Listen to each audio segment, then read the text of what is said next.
Hi everyone to the first episode of Me About Software. It will be about developers Carousel. However, before I take you to adventure of developer carousels, I would like first to let you know that all the movies that I will be recording on this channel will be categorized to playlists like books, business analysis, coding, deployments, software architecture, knowledge sharing, good practices, and many more. Today's episode is a part of knowledge sharing. During the development cycle, we encounter a lot of different problems related to the lack of timely communication.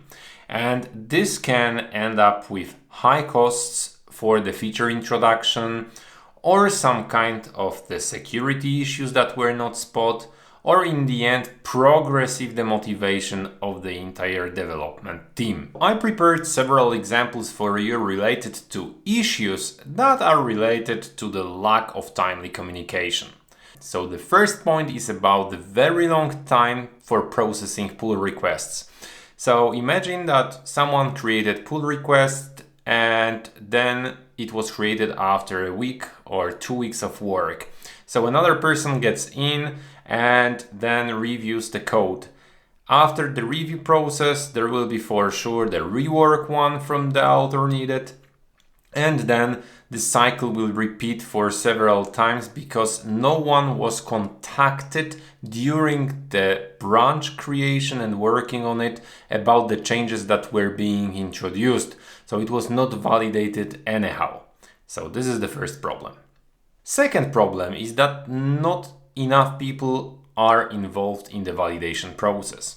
So imagine a situation where you want to work on some kind of a solution and then you prepared some ideas for it, validated it with one person, this one person approved it, then you finished it, you created a pull request or you merged the thing to the master, and from now on other guys from the team, so maybe if you have the team of 8 people, then other 6 people will say, hey, we strongly disagree with the solution that you introduced. So here we have another problem. The third one is that fixes to potential problems come too late than expected. So let's say you found a problem, and this problem is with the running tests. They take too long to run, and it can be half an hour today. So it hurts you, but it does not hurt anyone else in the team because no one complained.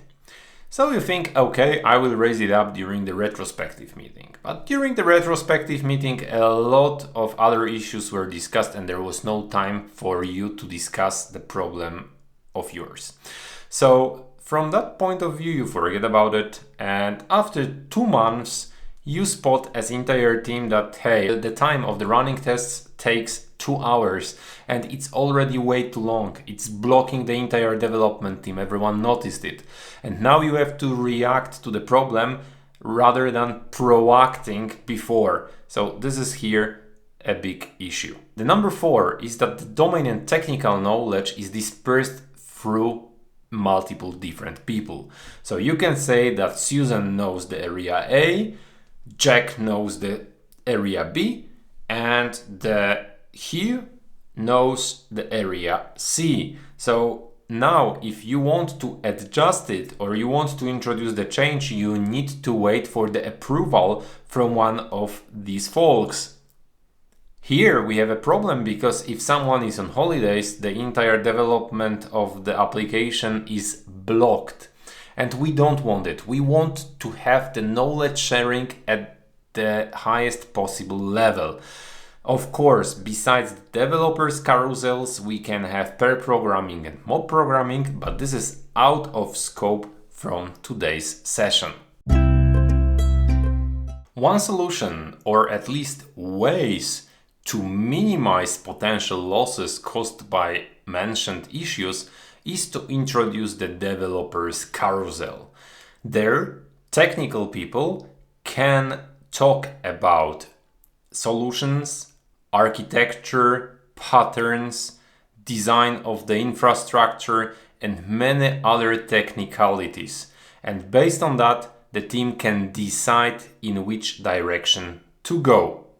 This helps you to split the knowledge across the entire team, and this is something that for sure will be a good output for the future. What exact topics can be introduced during such a development carousel? So one of the items is that you can imagine that you start working on some feature and you want to use the abstract factory design pattern.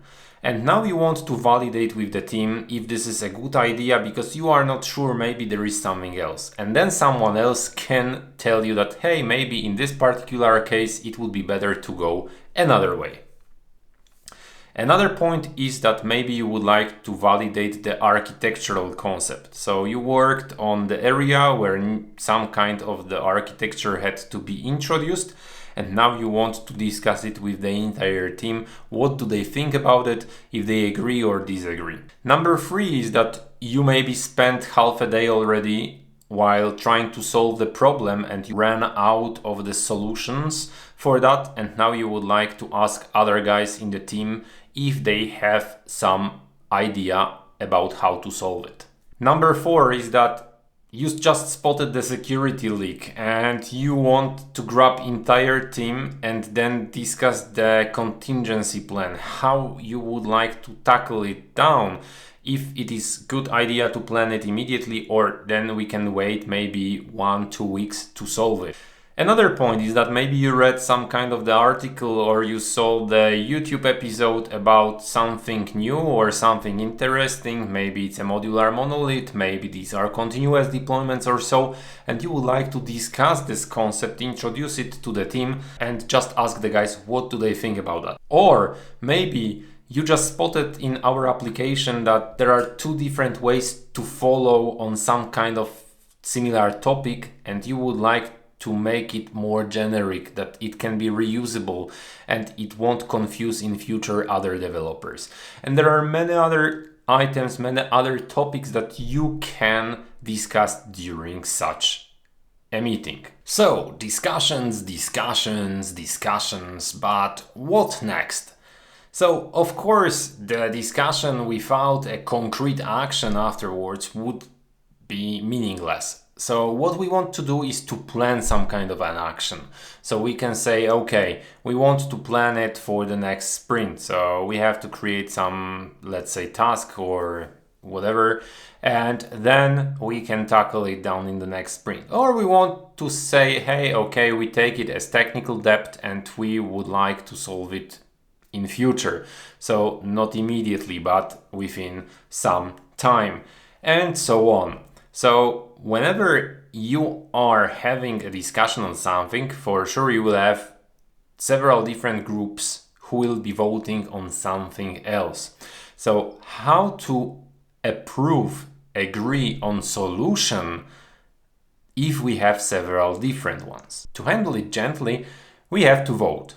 So each member has an equal vote. This is very important. No matter if you are a junior, mid, senior, architect, tech lead, it doesn't really matter.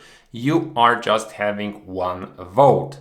So if you have 8 people inside a team and 6 people are voting on first solution, 2 on the other one, the winner is clear. The first solution goes into the team's solution.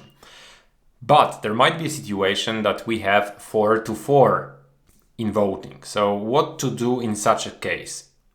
I would suggest to go again through advantages and disadvantages. Just ask if there are people from these 2 groups who would like to talk about some kind of a solution that they wanted, that they selected. And from that perspective, maybe after advantages and disadvantages, someone will change his mind and you will have 5-3 from the voting perspective. And of course, the 5 will be the winner. There is also third situation where no one will switch his vote to one of their groups. So therefore you can flip a coin, roll a dice, whatever. You have to randomize it. And then entire team has to accept it. One more thing to mention is that if you haven't participated in the meeting, on purpose because you didn't want to do that, then you have to accept the team's decision. So I talked a lot about the content of the developers carousel, but maybe let's talk about organization of such a meeting. So first of all, when should it take place? As a rule of thumb, I would suggest you to go as early as possible in the morning, because based on my observations from our teams, it was always working best for brainstorming if we did it in the morning. So just before we started working, coding or so, we were talking about the problems from the day before. And it was usually somewhere around 7:30, 8 a.m. But of course, it's up to you and your team.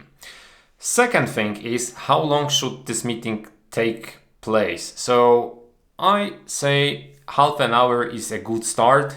And if you need more, of course, you can extend it, but just try to extend it based on occurrence, not entire series. Whenever it is needed, then you can extend it even to 1.5 hours. If this is a need from the team, why not to do that? Of course, there might be a time when it won't be needed, or rather rarely, but it might not be needed, or it should be just shorter, like 15 minutes or so. So therefore you can do that, and you can use the other 15 minutes for just some coffee talks and so on, or you can just close the meeting. No problem at all. Who should be involved in this? So as mentioned before, technical people. We will talk always about technicalities, so the problems related to software architecture, infrastructure, coding problems, design patterns and so on. So there is no need to bother non-technical people here. And the other question is how to start such a meeting. So you need just to say, hey, I had a problem yesterday about this or that, and I would like to discuss it with you guys today. Or if you have problems with communication inside a team, maybe you can nominate some kind of a meeting lead. However, I don't like it, just to facilitate this discussion. How to end such a meeting? This is quite clear. So if you don't have any more topics, then you are just closing the meeting. If you have a topic that is quite important, but there was no time to discuss it today, you can move it to the next morning discussion, and then there you can discuss it. So rather easy. The developers carousel meeting addresses a lot of different issues that can occur inside the development teams. We are solving following things as example. We optimize the duration of pull requests, so we catch misunderstandings quickly. Of course, it could be also tackled down with the mob programming or pair programming, but this is the way to start with. Many eyes look at the same problem at the same time, so we are able to spot a lot of different, for example, security issues way before they occur. Problems that seems trivial but are serious are as well spotted because we have a lot of eyes looking at the issue. Potential problems are agreed and not forgotten in time. Knowledge about concrete areas is spread into multiple people, so you don't have anymore the problem that someone goes on holidays or someone had an accident and we have a problem right now because no one had a knowledge in the area that the other person did. Regardless of the methodology which is used for the product or project, then we are able to put this meeting in a place. It also helps to integrate the development team because we can use this meeting to have a chit chat or a quick chat about sports, books and other interesting topics. But in the end, please keep in mind that this is not a silver bullet. It won't solve all of your problems. It will just help you to spread the knowledge, but there are a lot of other areas where you will need to focus on as well to make the full improvement. Most importantly, you can optimize the way you want to do that. So this is just a basic setup, nothing else. Try not to make it required or as a standard for entire company. So each team should decide on their own if they would like to run such a meeting or not. Give it a try.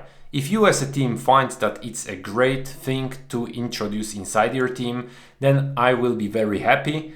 And thank you guys for listening to today's episode, and hear you in the next one.